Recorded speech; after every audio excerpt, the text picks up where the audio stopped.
It's time to live your stronger life. Hey, I'm Sammy, physio coach and nutritionist, and your hype girl for creating your stronger life. Here, we ditch the quick fixes and build real strength inside and out. So whether you're here to tone up, drop the body fat, build muscle, mental resilience, or ditch the diet culture, or just feel bloody good in your skin, you're in the right place. So let's get into it. Hey fam, welcome back to the podcast. Okay, so today we are talking about something I know so many women experienced, but also feel really confused or frustrated or even a little bit crazy about it, and that is how your appetite, digestion, fluid retention, and even on the number on the scale can change across your menstrual cycle.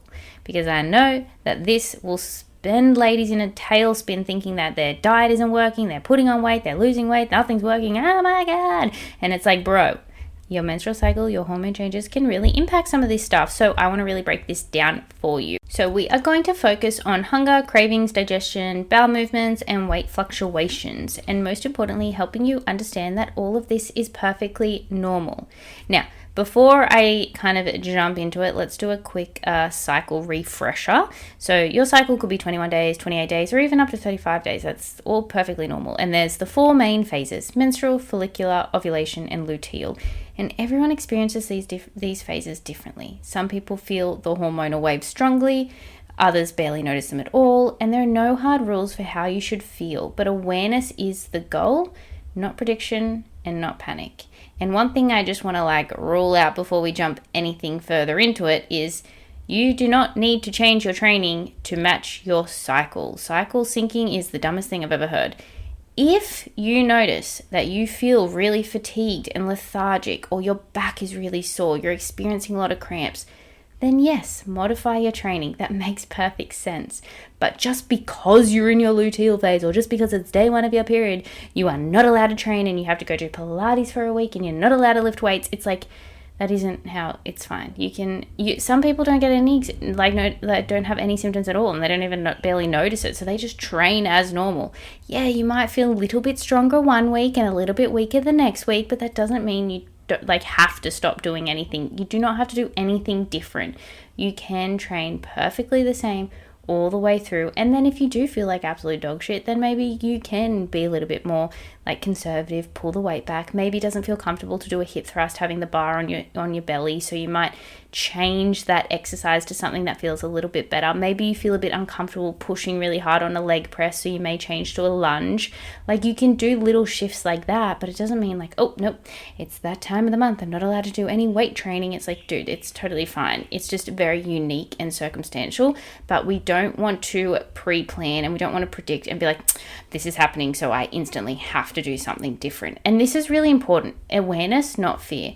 Instead of thinking, oh no, I'm entering my luteal phase, it's going to be awful, the goal is just to think, okay, this explains why I'm feeling this way. It's the awareness that helps you feel more comfortable in your body, not less. And it removes the shame and replaces it just with understanding, because your body may change, but you could also be completely away from that phase and just have had a really shit night's sleep, and so you just don't feel good either.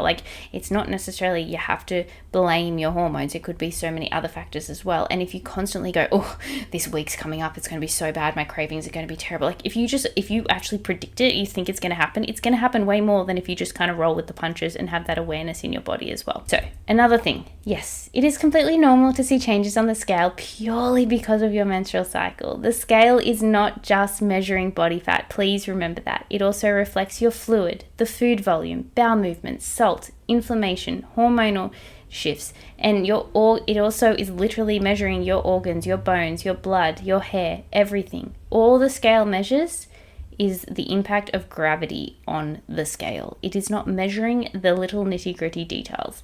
And all of these things can have an impact, even stress and sleep. So when the scale goes up around certain times of your cycle, it does not automatically mean you've gained fat. And that is why we don't rely on the scale alone. It is just one small piece of the progress picture. Okay, so how does your appetite change across the cycle? Now, when you have your menstrual phase, during your period, estrogen and progesterone are at their lowest. So you may notice a lower appetite, feeling bloated, feeling full, maybe less hunger signals. Now, I'm not saying everyone's getting all this stuff. I'm just saying these are just kind of what could happen.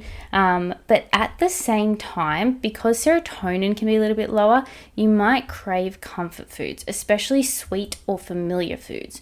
Energy is often a little bit lower here too, so cravings often come from the body trying to boost energy levels. So a really great strategy during this phase is to double down on your protein, not like double your protein dose. I just mean like double down on making sure you eat all of your protein.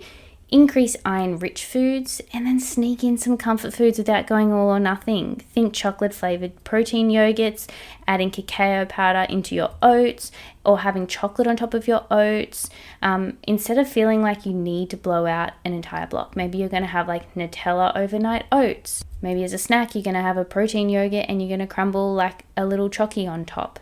And for dessert, have a paddle pop. Like, you can insert these little favorite foods, but make it still fit your plan, and then have some steak or something, or a big juicy salmon or something like that for dinner to help with the iron needs as well. Now, as we come into your follicular phase and ovulation, estrogen's rising, appetite typically feels like pretty normal. Estrogen can help increase leptin, which is your satiety hormone, and help balance your hunger hormones. So most people may feel more stable appetite, less intense cravings, better hunger cues, and then around ovulation, you may have a change in your appetite, you may not. Some people may feel a little lower appetite due to estrogen, but not everyone. And also like things like sleep, stress, body fat levels, and lifestyle can all play a really major role here too. Now we come into the luteal phase. This is where most people notice the biggest shift. Progesterone's rising, which increases your hunger, lowers your serotonin, increases cravings, and this is where the sweet and salty and fatty cravings kick in. And again, that's normal. The goal here is not restriction, it's strategy. Now you can understand why this is happening. You want serotonin, you want deep dopamine, you're going to crave foods that trigger the dopamine, which is the sweet, the salty, the fatty foods, right? So some helpful strategies is no matter what, non-negotiable, have well-balanced filling meals. Choose higher volume foods here, potato, pumpkin, loaded up with veggies, berries, things like that. Plan treats instead of reactive eating. Small portions of cravings rather than the screw it mode. And honor your cravings, but just don't let them turn into self-sabotage. And maybe meet yourself halfway. If you're like, I just want to down my face into a bucket of ice cream, it's like, cool. Well, one, if you have a Ninja cream, you just make it yourself. But two, it's like, okay, well, actually, let's just pick a lower calorie ice cream and put it in a bowl and add some fruit and add something else and something else just to make it more satiating and actually like a meal, but you're still getting your ice cream, and it's not going to impact your digestion and make you feel like shit as well when you have when you have lots of sugary stuff, you just don't feel good either. So it's not even just like a matter of the calories, it's like also remember how good you feel when you just eat good food, and when you have a lot of like processed stuff, you do just start to feel like crap all the time. Yeah, that too. Now, what about digestion and bowel movements? Let's talk about gut health, because yes, this actually does change too. So during your period, you may get looser stools. Follicular and ovulation phases are usually pretty normal. And then in the luteal phase, due to, again, progesterone, you could get a bit of slowing in your digestion, which could lead to constipation, gas, bloating, and fluid retention, which again is another reason why the scale may spike before your period. Annoying? Hells yeah. Normal? Also totally yes.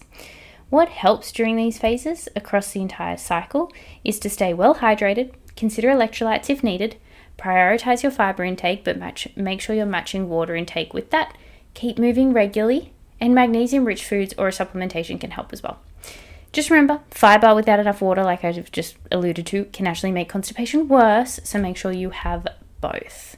So, final thoughts. Understanding what's happening in your body doesn't mean you need to control everything. It just helps you to feel less confused, less crazy, and work with your body instead of against it, because awareness builds compassion, and then you can stay consistent. Understanding that the cycle is normal, it's fine to have digestive changes, it's fine to have different hunger and satiety cues over the time, will help you to go, it's all right. I'm not going crazy. It's not the diet that's failing. It's just the normal routine of my body. Everything ebbs and flows. Everything in the universe comes in waves, and it is normal to experience ebbs and flows.